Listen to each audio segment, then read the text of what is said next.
রমজান মাসে প্রতিদিন এক রকমের ইফতার খেতে ভালো লাগে না, তাই আজকে ভাবলাম তান্দুরি চিকেন বানাই। আসসালামু আলাইকুম, সবাই কেমন আছেন?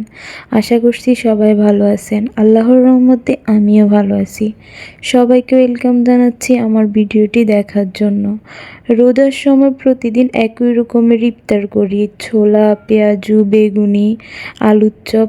তাই আজকে ভাবলাম বাসায় একটু তান্দুরি চিকেন বানালে কেমন হয়।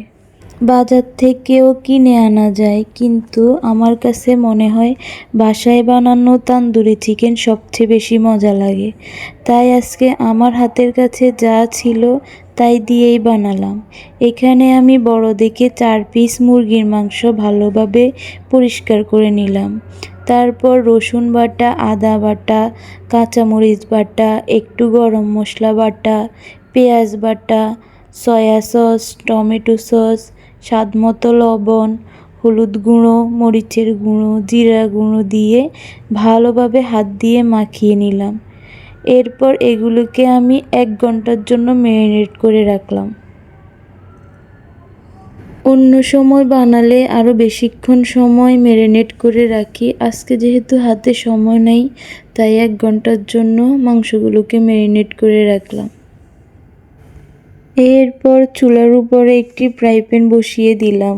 এর মধ্যে তেল দিয়ে দিলাম। তেল যখন গরম হবে, এর মধ্যে আমি ম্যারিনেট করা মুরগিগুলো একে একে সবগুলো দিয়ে দিব। আমি 4 পিস মাংস একসাথে কড়াইয়ের মধ্যে দিয়ে দিলাম। অন্যদিকে আমি তান্দুরি চিকেন খাওয়ার জন্য পরোটা বানিয়ে নিলাম। মুরগিগুলোকে আমি বেশ কিছুক্ষণ ধরে অল্প আঁচে ঢাকনা দিয়ে কিছুক্ষণ পর পর উল্টিয়ে পাল্টিয়ে ভেজে নিলাম। এই তো হয়ে গেল আমার তান্দুরি চিকেন।